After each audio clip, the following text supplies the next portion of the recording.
ಬೆಟ್ಟಳ್ಳಿ ಗ್ರಾಮಕ್ಕೆ ಮಾಜಿ ಶಾಸಕ ಸಾರಾ ಮಹೇಶ್ ಅವರು ಭೇಟಿ. ಮೃತ ಗೋವಿಂದೇಗೌಡ ಕುಟುಂಬಕ್ಕೆ ಸರ್ಕಾರದಿಂದ 5 ಲಕ್ಷದ ಪರಿಹಾರದ ಭರವಸೆ. ಹೌದು, ಸಾಲಿಗ್ರಾಮ ತಾಲೂಕಿನ ಬೆಟ್ಟಳ್ಳಿ ಗ್ರಾಮದಲ್ಲಿ ವಾರದಿಂದ ಕಾಣಿಸಿಕೊಂಡ ವಾಂತಿ ಭೇದಿಗೆ ಗ್ರಾಮಸ್ಥರಲ್ಲಿ ಆತಂಕ ಉಂಟಾಗಿದ್ದು, ಗ್ರಾಮಸ್ಥರು ಕಲುಷಿತ ನೀರಿನ ಸೇವನೆಯಿಂದಾಗಿ ಈ ಅನಾಹುತ ಆಗಿದೆ ಎಂದು ಆರೋಪಿಸಿದ್ದು, ಸುಮಾರು ಜನ ಚಿಕಿತ್ಸೆ ಪಡೆಯುತ್ತಿದ್ದ ಸಂದರ್ಭದಲ್ಲಿ 65 ವರ್ಷದ ಗೋವಿಂದೇಗೌಡ ಎಂಬುವರ ಸಾವು ಕೂಡ ಸಂಭವಿಸಿತ್ತು. ಈ ಸಂಬಂಧ ಇಂದು ಮಾಜಿ ಶಾಸಕ ಸಾರಾ ಮಹೇಶ್ ಅವರು ಗ್ರಾಮಕ್ಕೆ ಭೇಟಿ ನೀಡಿ ರೋಗಿಗಳಿಗೆ ಮತ್ತು ಮೃತ ಗೋವಿಂದೇಗೌಡ ಕುಟುಂಬಕ್ಕೆ ವೈಯಕ್ತಿಕವಾಗಿ ಧನ ಸಹಾಯ ನೀಡಿ ಸರ್ಕಾರದಿಂದ 5 ಲಕ್ಷದ ಪರಿಹಾರಕ್ಕೆ ಒತ್ತಾಯಿಸಿ ನಿಮಗೆ ನೆರವು ನೀಡುವ ಭರವಸೆಯನ್ನು ನೀಡಿದರು. ಅಷ್ಟೇ ಅಲ್ಲದೆ ತಾಲೂಕಿನಲ್ಲಿ ಹಾಡು ಹಗಲೇ ಪುಂಡರ ಹಾವಳಿ ಹೆಚ್ಚಾಗಿದ್ದು, KR ನಗರ ಪಟ್ಟಣದ ಬಸ್ ನಿಲ್ದಾಣದ ಆವರಣದಲ್ಲಿ ಯುವಕನೊಬ್ಬ ಚಾಕುವಿನಿಂದ ಇರಿದಿರುವ ಘಟನೆ ನಡೆದಿದೆ. ಇದಕ್ಕೆ ಪೊಲೀಸರ ನಿರ್ಲಕ್ಷ್ಯವೇ ಕಾರಣ ಎಂದರು. ಮತ್ತೊಂದು ಕಡೆ ಬೆಟ್ಟಳ್ಳಿ ಗ್ರಾಮದಲ್ಲಿ ವಾಂತಿ ಭೇದಿ ಪ್ರಕರಣ ಕಳೆದು 6 ದಿನವೇ ಆದರೂ ನೀರಿನ ಲ್ಯಾಬ್ ವರದಿ ಬಂದಿರದೇ ಇರುವುದು ಗ್ರಾಮಸ್ಥರಲ್ಲಿ ಗೊಂದಲವನ್ನು ಉಂಟು ಮಾಡಿದೆ. ವಿಧಾನ ಪರಿಷತ್ ಸದಸ್ಯ ಮಂಜೇಗೌಡ ಹಾಗೂ JDS ಮುಖಂಡರು ಮತ್ತು ಗ್ರಾಮಸ್ಥರು ಹಾಜರಿದ್ದರು. ಆರ್ಜಿನ ಜೊತೆ ಬಸವರಾಜು, ಸಾಲಿಗ್ರಾಮ.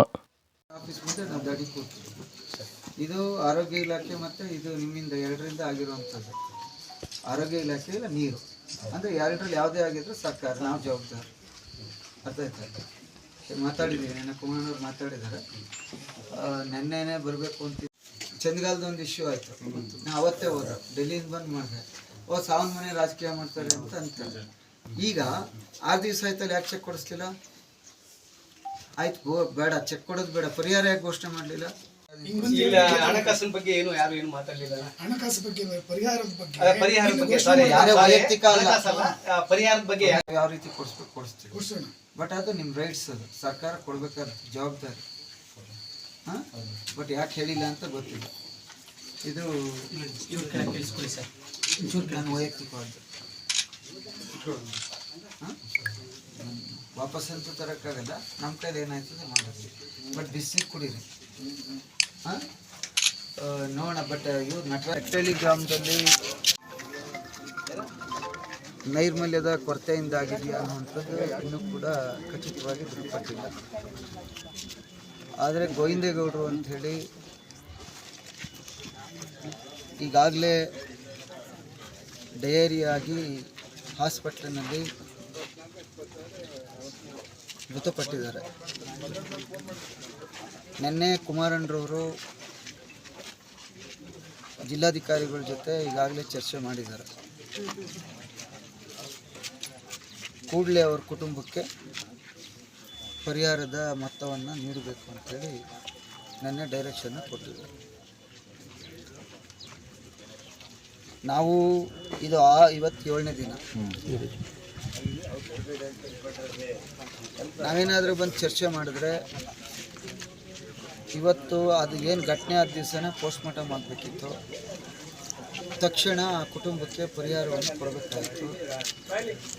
ಸರ್ಕಾರದ ವತಿಯಿಂದ ಪರಿಹಾರದ ಚೆಕ್ಕನ್ನು ಘೋಷಣೆಯನ್ನು ಮಾಡಬೇಕಿತ್ತು. ಇದ್ಯಾವುದೂ ಕೂಡ ಆಗಿಲ್ಲ. ಸ್ವಲ್ಪ ಆದರೆ ನಾನು ಮತ್ತು ಮಂಜೇಗೌಡ ಮತ್ತು ಎಲ್ಲ ಮುಖಂಡರು ಕುಮಾರಣ್ಣರವ್ರ ಗಮನಕ್ಕೆ ನನ್ನ ತಂದಂಥ ಸಂದರ್ಭದಲ್ಲಿ ಜಿಲ್ಲಾಧಿಕಾರಿಗಳ ಜೊತೆ ಚರ್ಚೆ ಮಾಡಿ ಮುಂದೆ ಏನಾಗಬೇಕು ಅನ್ನೋದು ತಿಳಿಸಿದ್ರು. ಈಗ 7ನೇ ದಿವಸ ಆಯಿತು, ಯಾಕೆ ಇನ್ನೂ ಪರಿಹಾರ ಚೆಕ್ ಕೊಡಲಿಲ್ಲ?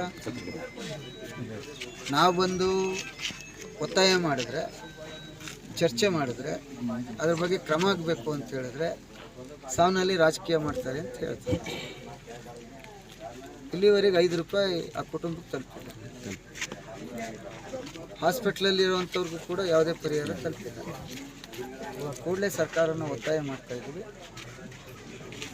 ಅವ್ರಿಗೆ ತಕ್ಷಣ ಕೊಡದೇ ಇದ್ದರೆ, ಪರಿಹಾರವನ್ನು ಕೊಡದೇ ಇದ್ದರೆ, ಈಗಾಗಲೇ ಒಪ್ಕೊಂಡಿದ್ದಾರೆ ಜಿಲ್ಲಾಧಿಕಾರಿಗಳು, ಇಲ್ಲ ಅಂತ ಹೇಳಿದ್ರೆ ಅನಿವಾರ್ಯವಾಗಿ ಹೋರಾಟವನ್ನು ಮಾಡಲೇಬೇಕಾಗುತ್ತೆ.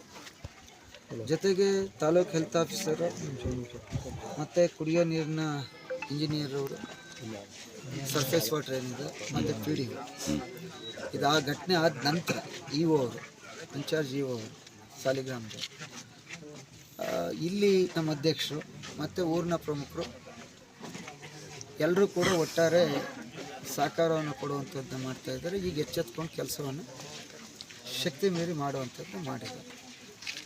ಬಟ್ ಈ ಘಟನೆ ಆಗಬಾರ್ದಿತ್ತು. ಈ ಘಟನೆ ಇದು ನಾನು ಈ ತಾಲೂಕಿನಲ್ಲಿ 21 ವರ್ಷ ಆಯ್ತು ಈ ರಾಜಕಾರಣಕ್ಕೆ, ಸಾರ್ವಜನಿಕ ಜೀವನಕ್ಕೆ ಬಂದು ಯಾವತ್ತೂ ಕೂಡ ಆಗಿರಲಿಲ್ಲ. ಇದು ಮೊದಲ ಬಾರಿ ಆಗಿದೆ. ಮುಂದೆ ಆಗದೇ ಇರೋ ರೀತಿ ನಮ್ಮೆಲ್ಲರೂ ಜವಾಬ್ದಾರಿ ಇದೆ. ಸರ್, ಈ ಪ್ರಕರಣ ನಡೆದು 6 ದಿನ ಆದ್ರೂ ಒಂದು ರಿಪೋರ್ಟ್ ತರ್ಸಕ್ಕಾಗಿಲ್ಲ. ತಾಲೂಕು ಆಡಳಿತ ನಿರ್ಲಕ್ಷ್ಯದ ಬಗ್ಗೆ ಏನು ಹೇಳ್ತೀರಿ ಸರ್? ಅಂತ ಹೇಳಿದ್ರು DC ಅವರು. 6 ದಿನ ಆದರೂ ಆಮೇಲೆ ನೋಡಿ, ಗೋವಿಂದೇಗೌಡರು ಸತ್ತ ದಿವಸನೇ ಪೋಸ್ಟ್ ಮಾರ್ಟಮ್ ಆಗಬೇಕಿತ್ತು. ಅದೇ ಅಲ್ಲಿ ಅದಕ್ಕೆ ನಾನು ಈಗ ಚರ್ಚೆಗಳು ಬೇಡ, ಅದಾಗಿದ್ದರೆ ಯಾವುದರಿಂದ ಆಗಿದೆ ಅನ್ನುವಂಥದ್ದು ಗೊತ್ತಾಗ್ತಿತ್ತು. ತಕ್ಷಣ ಫೊರೆನ್ಸಿಕ್ ಕಳಿಸಿದ್ರು. ಈಗಾಗಲೇ ತಡ ಆಗಿದೆ. ಜಿಲ್ಲಾಧಿಕಾರಿಗಳ ಜೊತೆ ನೆನ್ನೆ ರಾತ್ರಿ ಚರ್ಚೆ ಮಾಡಿದ್ವಿ.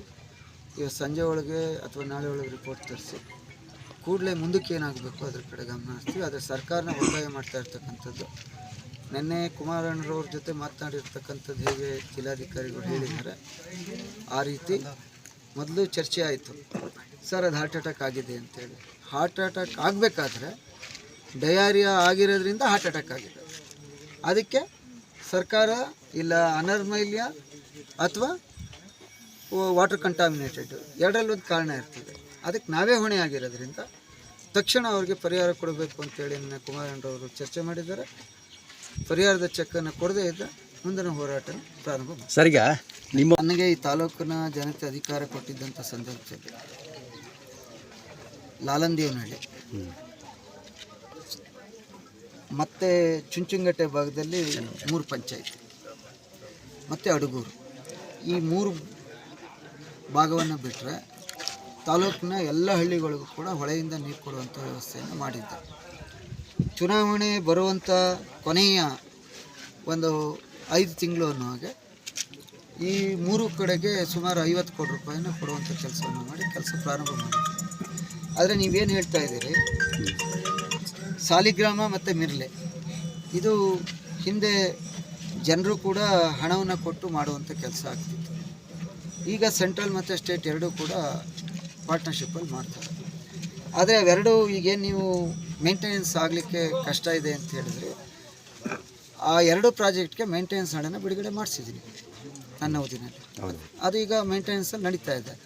ಅದೇ ರೀತಿ ಹೊಸ ಪ್ರಾಜೆಕ್ಟ್ಗಳು ಏನಿದ್ದಾವೆ ಅವಕ್ಕೂ ಕೂಡ ಈಗಿರ್ತಕ್ಕಂಥವ್ರು ಒತ್ತಾಯವನ್ನು ತಂದು ಮೇಂಟೆನೆನ್ಸ್ ಮಂಜೂರಾತಿ ಮಾಡಿ ಕಾಮಗಾರಿ ಪ್ರಾರಂಭ ಮಾಡೋದಲ್ಲ, ಮೇಂಟೆನೆನ್ಸು ಕೂಡ ಕರೆಕ್ಟಾಗಿ ಆಗ್ತಾ ಇದೆಯಾ ಅನ್ನುವಂಥದ್ದು ನೋಡ್ಕೊಳ್ಳುವಂಥ ಜವಾಬ್ದಾರಿ ಇಲಾಖೆ ಮೇಲಿದೆ.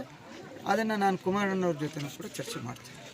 ಮತ್ತು ಕುಮಾರಣ್ಣವ್ರಲ್ಲಿ ಮನವಿ ಮಾಡಿ, ಒಂದು ಏನು ನಮ್ಮ HD ದೇವೇಗೌಡ ಸಾಹೇಬರು ಹಿಂದೆ ರೈಲ್ವೆ ಸ್ಟೇಷನ್ನ ಶಿಫ್ಟ್ ಮಾಡಿದಂಥ ಸಂದರ್ಭದಲ್ಲಿ 30 ಎಕರೆ ಭೂಮಿ ಉಳಿದಿತ್ತು.